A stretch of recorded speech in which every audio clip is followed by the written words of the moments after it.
Do you like books? I mean, really, really like books? Then you're in the right place. Each week, your host, Sam Hankin, interviews the best of today's top-selling authors and the up-and-coming superstars of modern literature. This is The Avid Reader. Here is your host, Sam Hankin.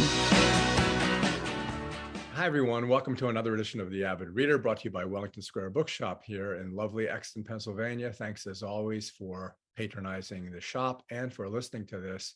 And you'll find out later what you do is part of what I've always wanted out of life. Not just listening to me, but enjoying learning and enjoying books and enjoying coming to the bookshop. So our guest today is Valerie Tiberius, author of What Do You Want Out of Life, which is published by the Princeton University Press and released just a few days ago on January 10th. She's also the author of Well-Being as Value Fulfillment. Her other books include The Reflective Life, Deliberation About the Good, and Moral Psychology, and the second edition is being published this month as well. She is a philosopher and the Paul W. Frenzel Chair in Liberal Arts at the University of Minnesota. So, what do you want out of life? Well, frankly, at 70, since I've lived most of it, I mean, as a bottle of wine, I have, a 2-ounce pour left. As a clock, I'm at 11:30, and as an hourglass, the Wicked Witch of the West is walking into my garret with her flying monkeys. So, I'm in a little different position than you youngsters. So what did I want out of life? I wanted a great father and mother. I wanted 2 wonderful brothers, 3 incredible wives. I guess there's a rub there. 4 incredible children, 5 amazing grandchildren, a career, 2 careers, 3 careers. Money, I guess so. Health, probably most important, and which I have.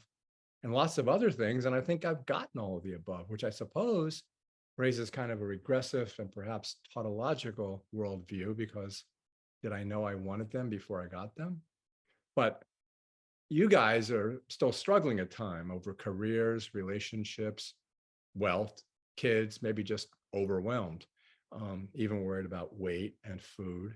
And Valerie asks us, how do we think through these choices, goals, values in the face of what always has been continual change?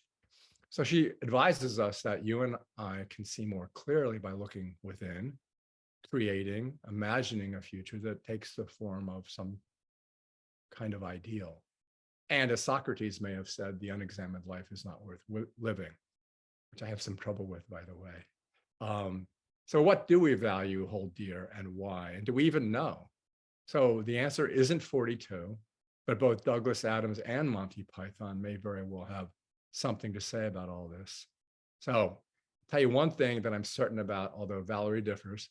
I've never had to make a choice between ginger and pumpkin cheesecake, because why would anyone in their right mind eat flavored cheesecake?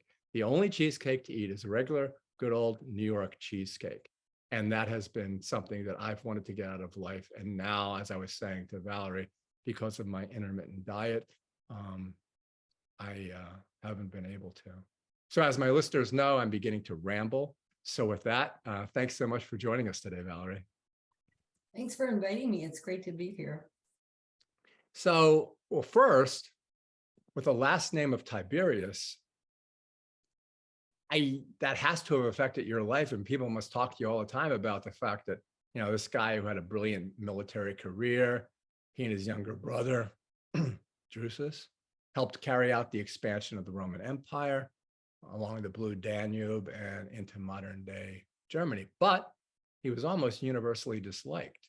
So if anything, how has that affected you? Because people must comment on it, obviously. They do. There was a point when I was in college, the main comment was, did you know that Captain James T. Kirk's middle name is Tiberius? That was the connection, especially at video stores. Now, your younger listeners won't remember Blockbuster, but when I would rent videos, that was the comment, as if no one had heard of the emperor.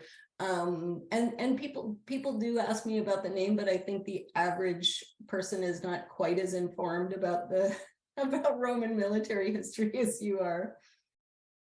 Well, One of the things that caught my eye initially as I was researching was, and we spoke before about it, and I spoke about it in my introduction, your family on your website, they seem so lovely and talented. So can you say philosophically that they are something you wanted out of life because they're there whether you chose them or not? So unless we live in some kind of solipsistic world in which I or you are not here anyway, how does that work? I got confused. That's an interesting question. So I guess the way I think about it is that you know, well, as the saying goes, you can't choose your family, and you just alluded to that. So you grow up with a family, and because of that, you turn into an adult who values relationships with other people. If your family has been decent to you and has treated you with some respect and love and caring and attention, you're likely to value that family that you have, those relationships with your parents and your siblings, like it sounds like you do, and I do as well. And we're very fortunate. There's certainly people who grow up with families that are not respectful and kind, and who reject them because of choices they've made. And I think people like that end up valuing family in the abstract, but they don't, the particular people that they have in their family aren't doing the job. And so you find people who have chosen families, that's a phrase you hear these days too, where they're trying to fulfill that the value of family, but with people who are not the people they're biologically related to. So I don't think the specific people in our lives are our goals. They, once we get to know them, we value our relationships with them, but we don't start out like, I want to have a good mom, better get born into this household, right? Yeah, one of the things that made me think of something, one of the things you do in the beginning of the book, and I felt the same way, is you kind of allude to the fact that other people aren't as lucky, bad word, privileged as you and I are, so that we can worry about the smaller things like shoes. So if, a tenth of the world is starving, 25% of the world is at war, you know, there's at least 2% that are refugees. Those people, one, don't have the opportunity to read this book. And if they did, if every day they're searching for food for their family and basically survival, how do you equate that with what you and I have to worry about? Yeah, I think not very easily. So, there's a way in which I think this book is for people of relative privilege or good fortune, let's say. Good fortune. That's good. And, I kind of grappled with that because it bothers me. Like, you don't want to be just writing for the worried well and for people, and just people who are just like me. So I think two things about it. First, I think it's not true that the ideas from my book are useful only for like really wealthy people. I mean, I'm not really wealthy. I don't know about you, but you can never get wealthy by owning a bookstore. That's a good point. Yes, I should have put two and two together there. But anybody who has enough of their needs met to be able to have some leisure time, and enough who's enough away from a state of desperation that they really can genuinely make choices about how their life goes. I think these ideas are useful for anyone in that category. And then the other way I think about that question is, I think it's important for those of us who are very lucky and who have been fortunate in life to think about the wisdom of valuing helping other people to some extent. So I don't necessarily, I don't think we should all go join the war in Ukraine or become soldiers or work for nonprofits. But I do think that that we should all, morally speaking, do our part to make the world a better place. And that means helping some of the people who are not fortunate to come up to a level where they do have the freedom to make the kinds of choices that the rest of us are able to make. That reminds me of something I've been interested in lately because of someone I know who's adopted the precursor of this philosophical school. So I was thinking about utility and utilitarianism, and David Hume and Jeremy Bentham, and then John Stuart Mill. And I was thinking of the idea of life is basically to derive the greatest pleasure that you can out of your own existence. And then as it morphed down to Mill, he kind of said, yeah, well, that means also taking care of everybody else too, but not Hume. So that's, oh yeah, so, okay, couple that with the fact that you are a philosopher. In the beginning of the book, you kind of say, I don't really like some of the new philosophy because I get caught up in the details of it. And so we're talking about philosophy, and that's one philosophy. So one, what do you think about that? And how did you approach the book initially as a philosopher? Two completely different questions. Right. So on the utilitarianism front, I'm just teaching this right now in my ethics class, and I love John Stuart Mill. I think he was a cool guy and a social reformer and an advocate for women's rights. What's not to like about him? I think what Mill thought about. So utilitarianism is the view that what we ought to do is whatever maximizes the total happiness for everybody concerned. And Mill thought that most of us just aren't that important in life to be able to make huge differences. So we should just probably concern ourselves with our inner circle, our friends and family. But utilitarians these days, because of, we're in a global village, these days utilitarians, many of them think, like effective altruists and the ethical futurists, they think we should concern ourselves much more with the global population and even future generations of people. And I guess I'm not, like, there's some ideas in utilitarianism that I think are really extremely important that I like, but I'm not a card carrying utilitarian. So I don't tend to think that that's morally demanded of us to do quite that much. I think we need to do our fair share, but we don't need to sacrifice ourselves completely. So your second question, how did I think about this book as a philosopher? I mean, I think, one thing I did was worry about why it's philosophy, because that's a thing philosophers do. We're always somehow policing the boundaries of our field. Is this really philosophy? Is this not philosophy? Then at some point I just thought, who cares? It's things I know about and have studied, and I'm a philosopher, so that's good enough. It's one of the reasons I raised the utility concept. I just interviewed last week. That's what I wasn't looking away. I was reading this. I interviewed this guy who wrote on John Stuart Mill, Philip Kitcher. The book just came out. Yeah. So I think that might be an interesting book for you to use in your courses. But I know Philip, he's wonderful. Oh, okay. Yeah, I'm sure we had a good conversation. He was such a nice guy too. Yeah, it's such a pleasure to talk to him. So I was thinking about your title, because titles are really important to a bookseller, titles and covers. And because I've said this in many interviews, but people say you can't judge a book by its cover, but pretty much everybody who comes into my bookstore does. And it's a great cover. But so I was thinking of the title. So you could look at it two ways. What do you want out of life? That is, you have a life, and basically it's this container. But if you say, what do you want out of life? It almost sounds like you're squeezing a tube of toothpaste. What do you want out of life? You could say, what do you want in life? So there's two ways I thought of it. I thought, okay, you're given this life.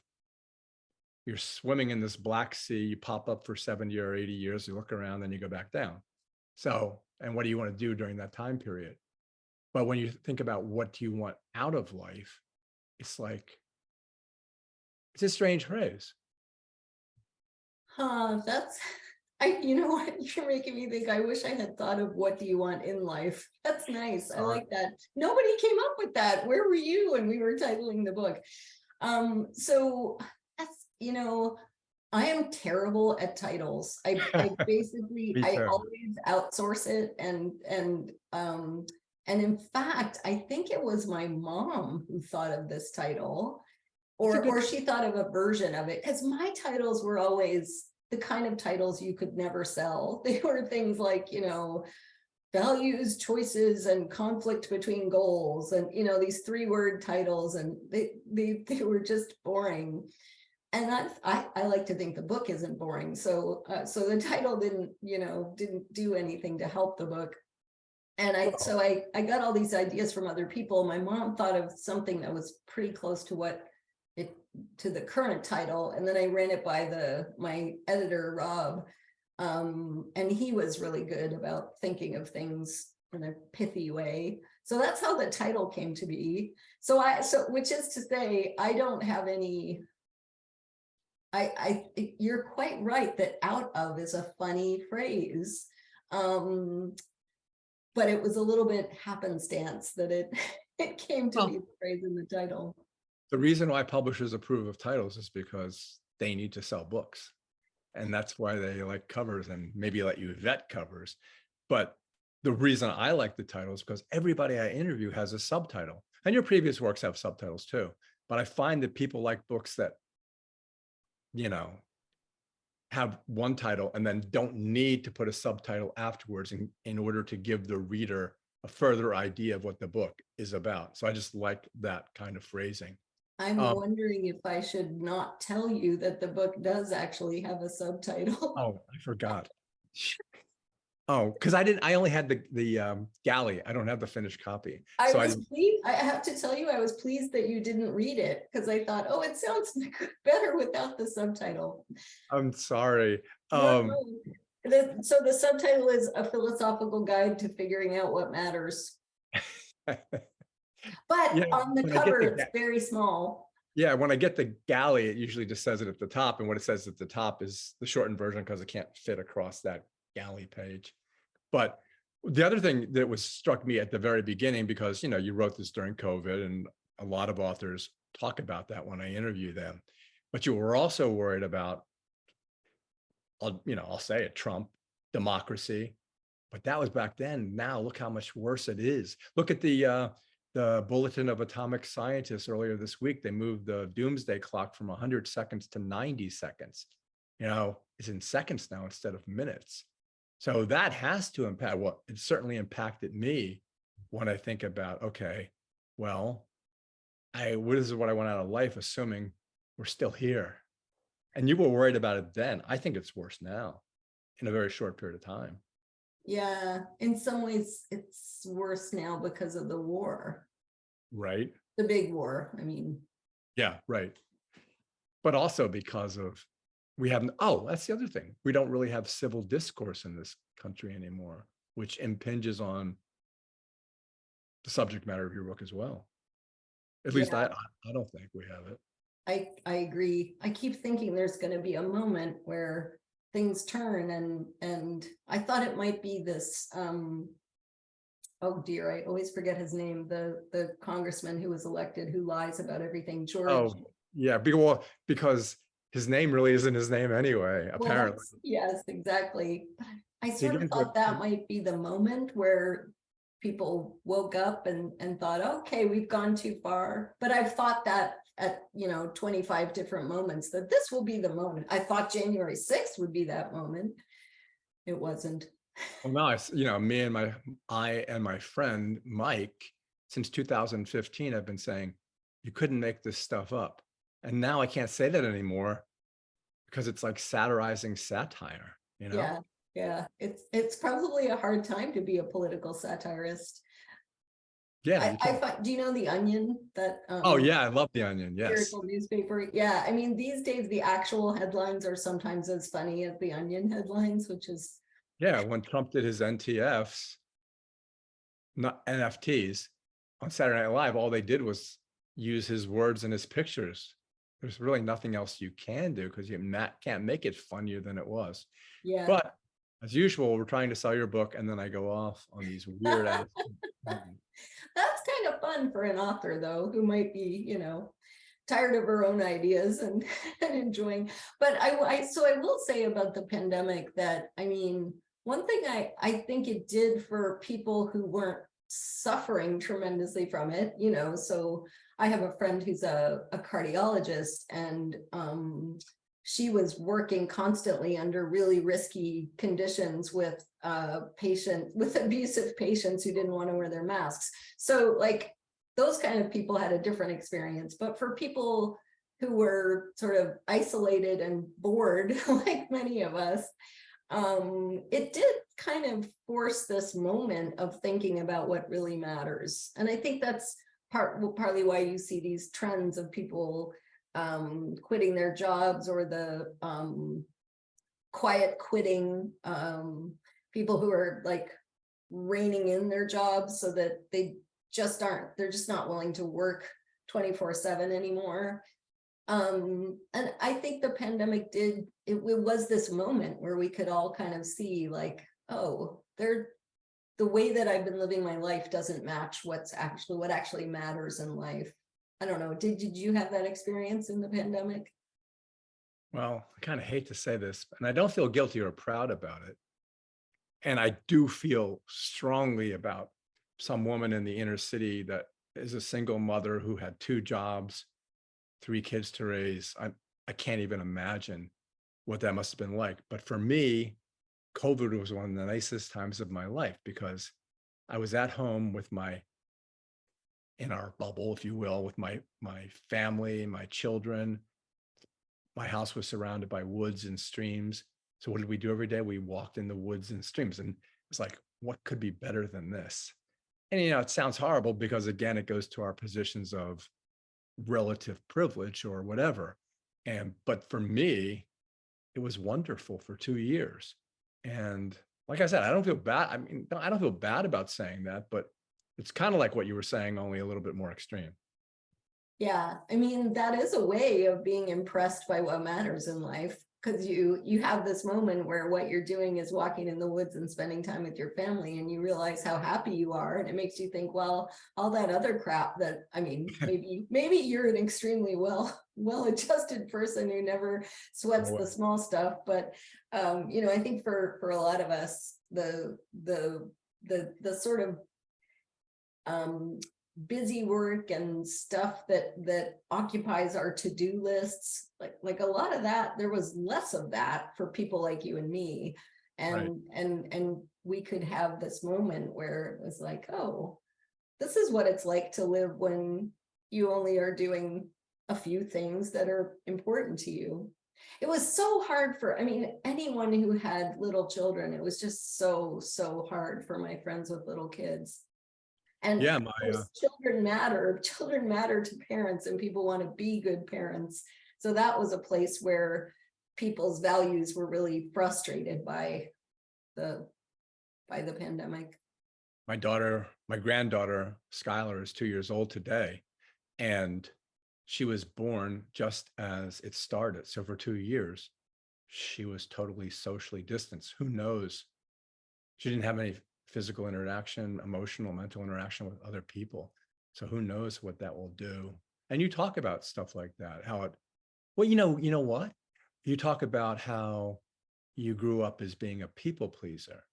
And I wondered about, one, whether you still are, or you find yourself being one, or how that helped or hindered your growth and your decision to become a philosopher. Yeah, it is still there. I was a department chair for 6 years, which is an administrative position where you're kind of the manager of your academic unit. That drove some of it out of me, because you couldn't really be too much of a pleaser and be department chair. But it's still, it's one of those things I talk about in the book, that there's some parts of our personalities that are just really sticky, and even no matter how much you might want to train yourself out of it or get rid of it, you might just have to learn to live with it. And for me, being a people pleaser is a bit like that.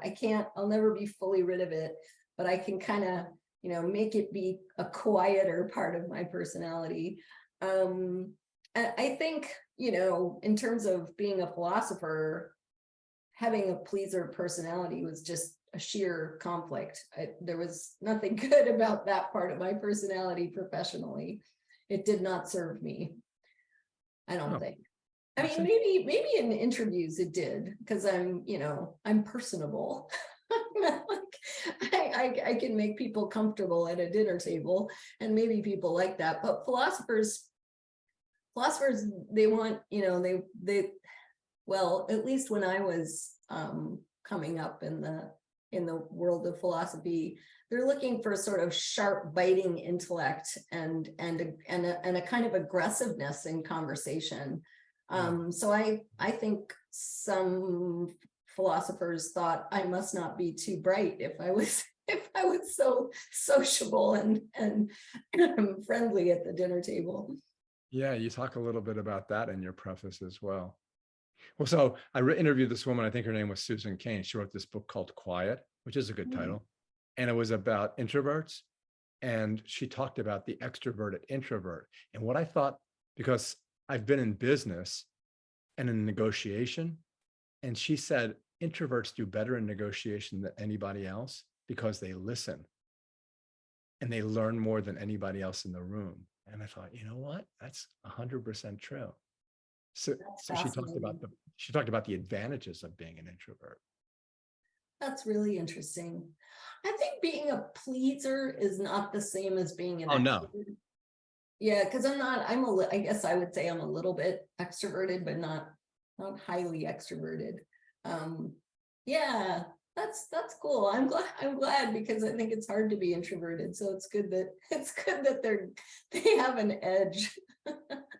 What about like, I was thinking of Francois Villon. He's this great poet, but he was also a murderer and a thief. And, did his poetry redeem him? And I thought about a bunch of people, including like Adolf Hitler. Yeah, okay, here's this guy. What did he want out of life? Apparently, up until the end, he got what he wanted. And you talk a little bit about, basically, do good things happen to bad people? And I wondered about those people whose goal is to, have a Lamborghini, go to the Met Gala, fly their private plane, and this is what they wanted, and this is what they got. Are you saying, are you condemning them? I mean, I kind of do. I mean, and that might be wrong too. What about those people? Yeah. So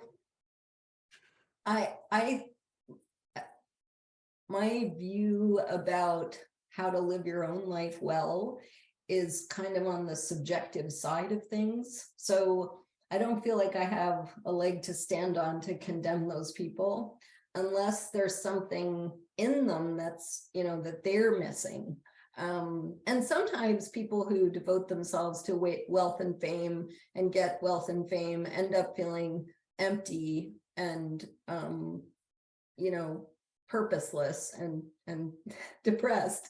I just started watching this show with Maya Rudolph called Loot, where she inherits, or not inherits, she in her divorce settlement, she gets like $87 billion and becomes the third richest woman on the planet. And so she has absolutely everything, but she's just partying and drinking all the time and totally lost, and her life feels pointless to her. So there are people like that, and the views that I develop allow me to say, well, that's not good. But I think it's just true that there are some people who have values that the rest of us think are shallow and superficial, and they succeed in those values and they're really lucky, and then their lives are fine from there, given the kind of people they are. I do think we can condemn them morally if you're into condemning people. So, morality gives you a different perspective to come at this. I don't think we can say, oh, you have a bad life for you, but we can say, people who live lives like that are morally wanting. They're not contributing to the project of lifting up other human beings or eliminating injustice or solving climate change or whatever the great moral challenges are of our time. They're not contributing to that. And so I think we can make moral judgments about them, which isn't really not so much what my book's about, but it comes in a bit at the end. I love David Foster Wallace, and his father, and this goes to your ethics class. His father wrote this book, James Wallace, and it's called Ethical Norms.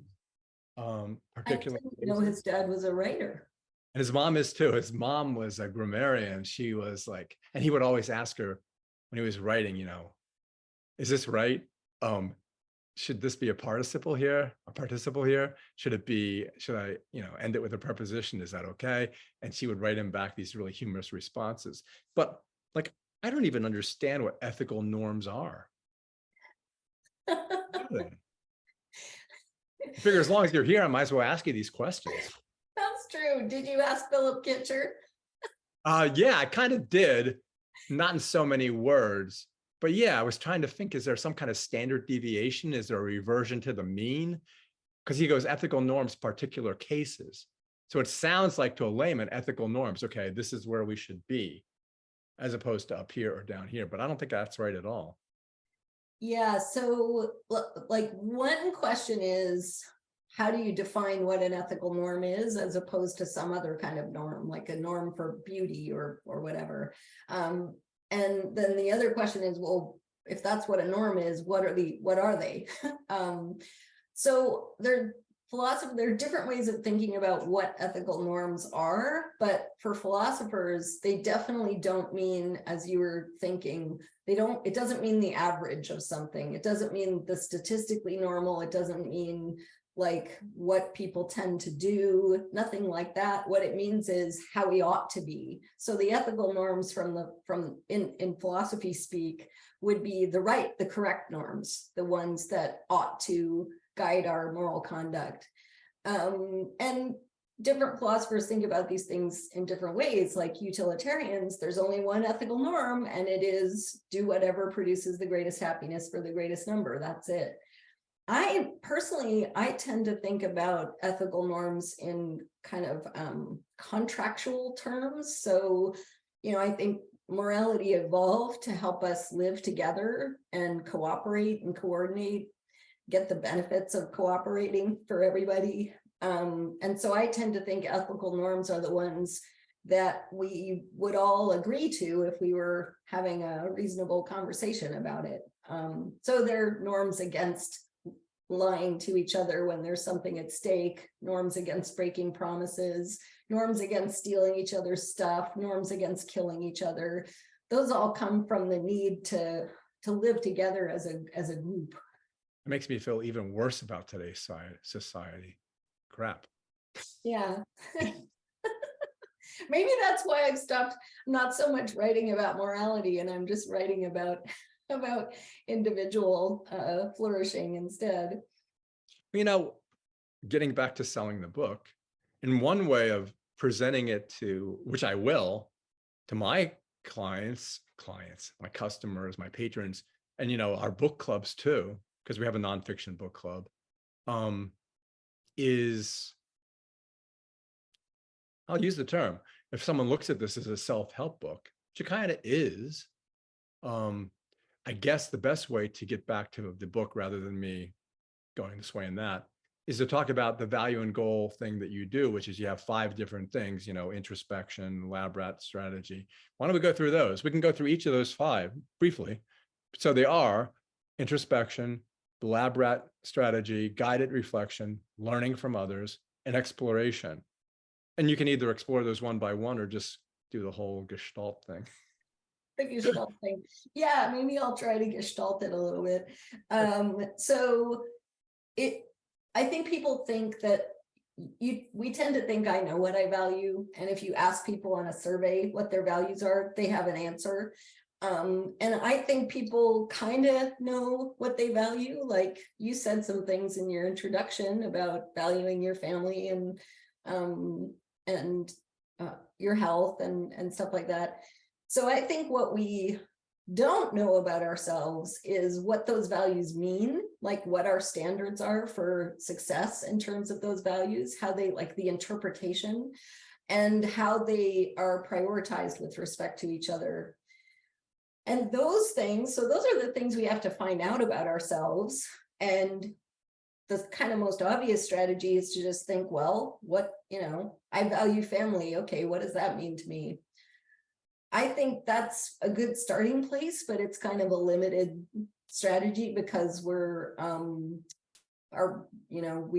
a lot of our thinking and our feelings that are subconscious and not accessible to introspection. So we need other strategies, and those other strategies, I mean, they all have something in common. The idea is to try to get out of your own rational head, your sort of linguistic thinking brain, and try to see yourself as an animal, as a creature who's trying to get things in life. And how is that creature reacting to the world? And you can try to do that on yourself. That's what I call the lab rat strategy, to sort of try to picture yourself as if you were your dog or your friend, and you're looking from the outside and thinking, how's life going for this creature? Or you can actually ask your friends and family or get feedback from other people, including therapists, about how things are going. So that, I think that's the most important through line of those strategies. And then I end with exploration, because I think you want to avoid a kind of solipsistic navel gazing, where you're just like, well, what do I care about? Let's think about me. And if that's all you do, you could miss lots of things that you would love, but you're too busy thinking about yourself and reflecting on your own life to explore those things. So I think to find out what really matters to us and how it matters, we also need to try things and, experience new activities, explore the world.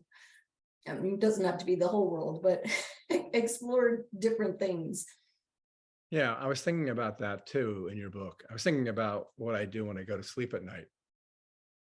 For some reason, I've started crossing my arms, but it makes it seem like I'm in a coffin. I don't know why I do that, but I never did that before. This is where I start rambling. But anyway, so what I do is I just lay there and I try to get rid of all thought and just see where I go, not necessarily in the Buddhist fashion, but it's just the moment and just see where it goes. Try not to go to the real world.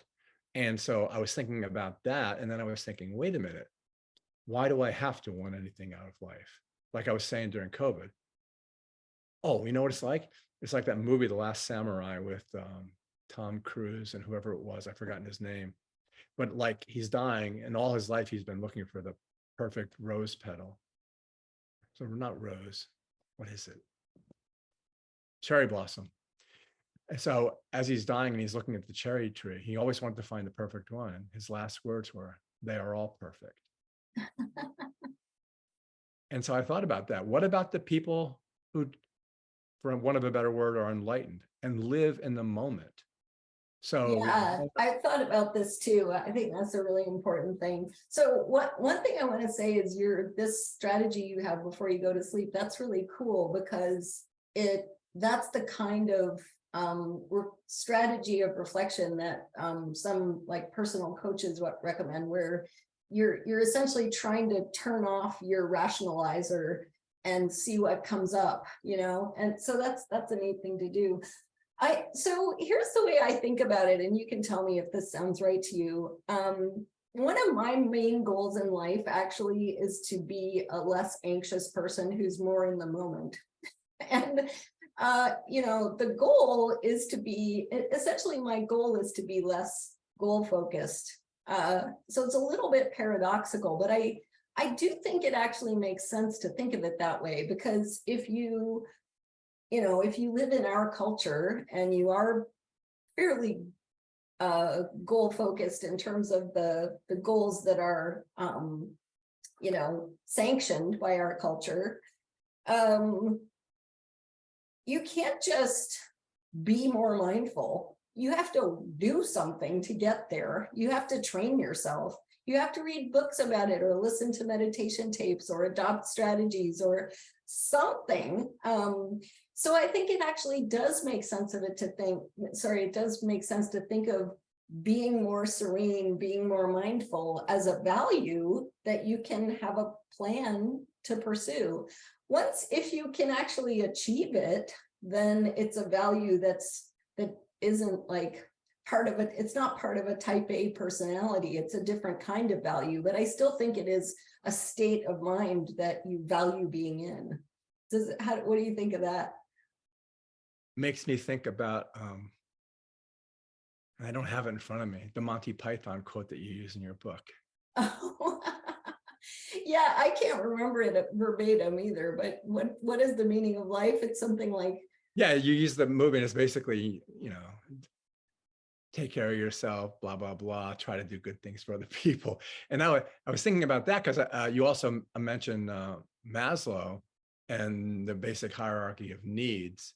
So I was thinking of the top one, self-actualization, which is what we're talking about going to sleep and just before you go to sleep. But talk about, and then the bottom one, maybe not the very bottom, is Millicent, your turtle. Talk about your turtle. Can I just say about Monty Python, did you notice that part of the meaning of life is to read a good book? Yes. That's read a good book now and then. Yes. So Millicent, I have to say Millicent is my mother's favorite part of the whole book. And she bought this ceramic turtle at an art gallery and named it Millicent after the turtle in my book. I think is very cute.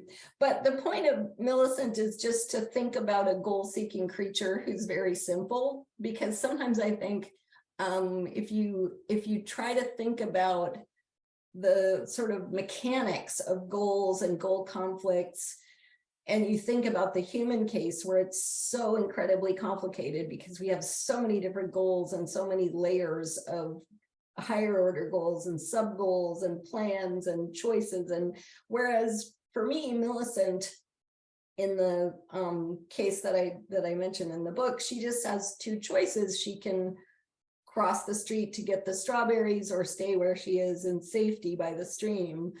And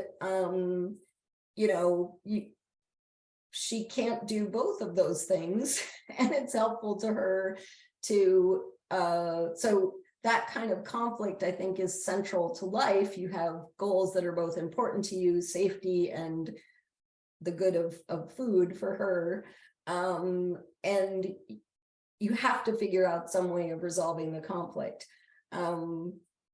Sometimes it might be that your goals can be redefined in some way to reduce the conflict. So like, maybe Millicent wants strawberries, but maybe there are blueberries on her side of the road and she could have that instead of the strawberries. So Millicent is like in philosophy, we'd say a toy example, just used to simplify things down to the very basic structure of goal conflict. Man, that makes me think of a lot of different questions, and I'll forget 3 of them because I am 70 years old. First, I thought, well, do turtles really like strawberries? I had that thought too, which is why I have a little bracket in there that says, nothing hangs on the actual reality of turtles here. Yeah, and then I thought, okay, because you said it. So because of the book and because of this specific incident, you made your mother happy and you made her laugh. And then you made her do something. You didn't make her. I do that too. You didn't make her do anything. But she did those things. And then I think the last year of my mother's life, when she was slowing down and then she died a beautiful death, I made her laugh and sing every day. Well, I didn't make her, but we laughed and sang every day. And I thought, okay, that's pretty much all I want out of life.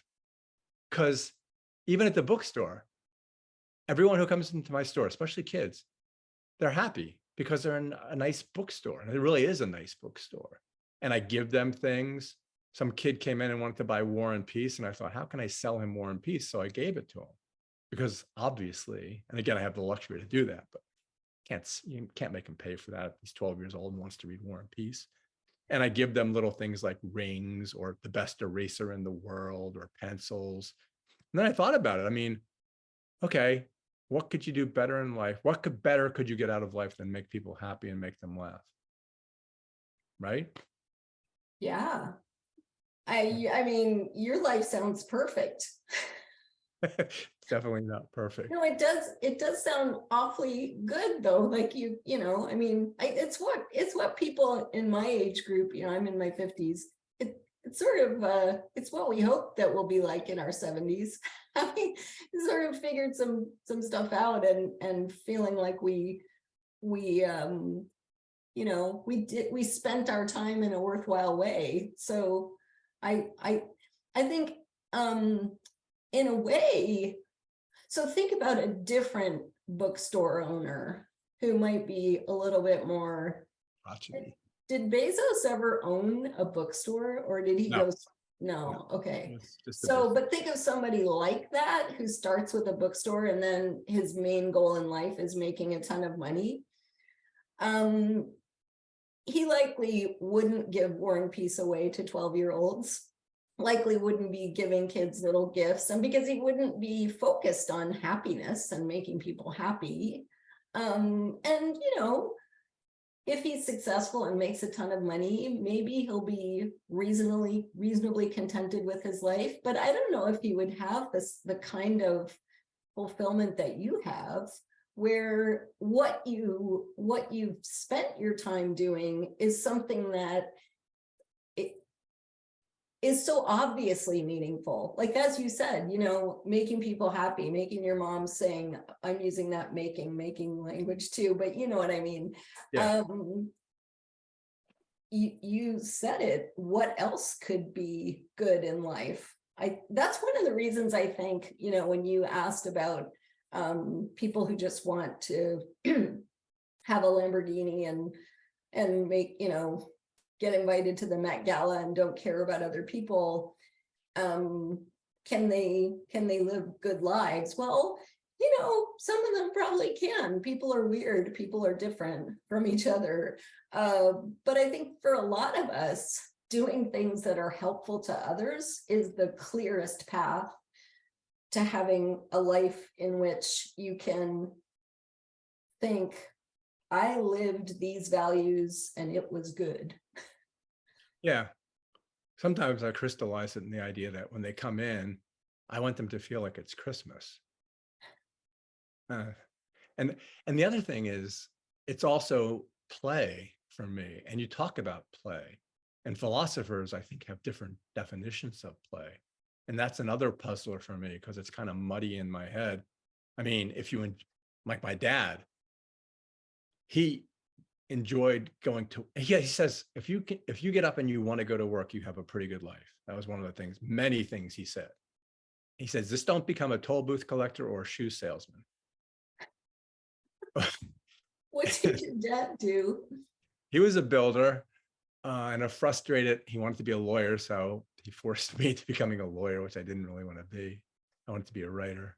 But yeah, so if you enjoy getting up and going to work, he didn't like staying home with us. Is that play? What does that become? What does that become if you really want to get up and go to work, because you get in your car, you want to rush to your job to start working, but it's not labor. What is it? What is that play? That's a great question. My philosophers don't talk much about play. There might be some who do, but in my experience, So when I became department chair, I got a coach because I thought it's going to be hard and stressful and I'm going to need somebody to help. And that's the first thing she talked to me about was, what do I do for play? And I was, I just had no idea what she was talking about. And what she said, her definition was something you do for its own sake, that's not for, it's not for your health, it's not for your job. So she ruled out work as play. And your point is that if you think about play rather than as a type of activity, if you think about it as like whatever you do that gets you into that flow state, whatever you do where you lose track of time and you just feel a feeling of joy from doing it, in that sense, anything could be play. I think you're right. But maybe she is also right that it's good to do some things in life that have no point. Yeah.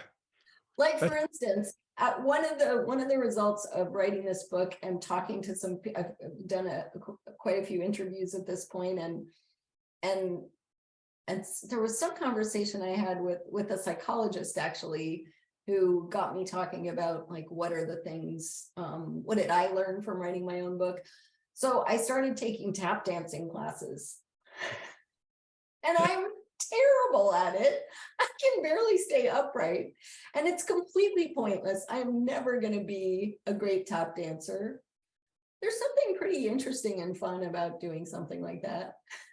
My mom made me take tap dancing when I was a kid, and I can still remember the one dance. I could do it right now. You wouldn't want to see me, but I could do it. And I kept my tap shoes for like 50 years, and something happened to them and they're gone. And I really wanted to have them. Yeah. I love tap shoes. They're so cool. They are cool. Wow, I'm really impressed. How long did you keep doing it as an adult? Until I could stop. It was like giving me someone piano lessons when they hate the idea of piano lessons, which I think when your kid does that, let them stop taking piano lessons. But so you did not enjoy the tap dancing at the time? I took it with my brother. No, I don't know. It's so funny because the guy who taught us tap dancing, his brother is the director of the cemetery where my father and mother are buried. Wow. But I am definitely not selling your book now. We got to get back to it. People either love or hate me. I would be somewhere on that. I don't know. But okay, back to your book. Okay, so you talk about existentialism for a little bit. And of course, immediately my knee-jerk response was Sartre and Camus. And then I thought of like the book Nausea. And I thought at the end, how like he's just overwhelmed by like this tree, because there's just so much stuff. There's just so much coming at him that it makes him nauseous. There's just too much out there. But your talk about existentialism was completely different. And can you explain that to me, what you mean by it? You're making me want to read Nausea again, because I don't think I've read it since college. Maybe it withstands, yeah. That and Journey to the East by Hermann Hesse. Okay, good. It's good to get book recommendations from a bookstore owner. So I was thinking about, like, if you teach existential philosophy, which I do a little bit in my intro to ethics class. I'm not an expert in existentialism, but I know just a little enough. But their view is that there's no essential human nature. So everything that is of value in the world is of value because it's chosen by us and there are no constraints. So that's part of the existential philosophy. It doesn't make it, that part of it, I don't think makes it into all the wonderful novels and plays that they've written, but it's in their philosophical texts, that anti-essentialism. And so I like the part of existentialism that says, what's valuable in the world is valuable because we are here as valuers. So, strawberries wouldn't be valuable if there weren't a Millicent to want them, and family wouldn't be valuable. Friendships wouldn't be valuable if there weren't people to value them. But I disagree that we are completely free to choose anything we want. That's the part of existentialism I don't quite sign on to, because I do think there's a lot of variation among human beings. So I don't think there's a human nature that's rigid and exactly the same in every culture, but I think there's enough in common, and our, evolution and our individual development is common enough that more or less every person is going to value, broadly speaking, some of the same things. We're going to value relationships with other people. We're going to value having some autonomy in our lives. We're going to value being able to explore our environments. We're going to value safety and security. That's just, it's almost hardwired, which is, I don't want to say that there couldn't possibly be a person who is like a hermit on top of the mountain who really doesn't value relationships. I think that's possible. It's just those people are more rare. So that's my relationship with existentialism. It's a kind of I like this part of it, but not that part of it. That's why the book is so good, because it makes you branch out. And I always think a book is good if after you read it, you're not done. You're not. Oh, that's nice. Thank you. Well, then you get really strange offshoots, because I used the word solipsistic in my introduction. You even used the word solipsistic as we were beginning our talk. And so if it's solipsistic, neither of us know about it, and only one of us is talking, so then I was thinking about like this idea that you were talking about observation. And if we didn't observe, the thing wouldn't be there in the first place. So if there's no real external reality, or if you can go all the way back to Descartes. I mean, yeah. Now, to be clear, I absolutely think there is an external reality. I don't think I'm living in a solipsism. I think you're there. I think those books behind you are real, though that could be a backdrop. No, these are mine. Yeah. But when it comes to values, I think values are not the same. My view is values are not the same as books. They're not physical things I can hold. I can't see them. They are, I guess the way I would put it is they're constructed from our responses. That's why I think there would be books if all the humans suddenly died. The books would still be there, but there wouldn't be values if there weren't any sentient creatures to do the valuing. Well, then I guess in conclusion, since that's a foundation for what you're doing in your book, values, and you've written about values and you teach values.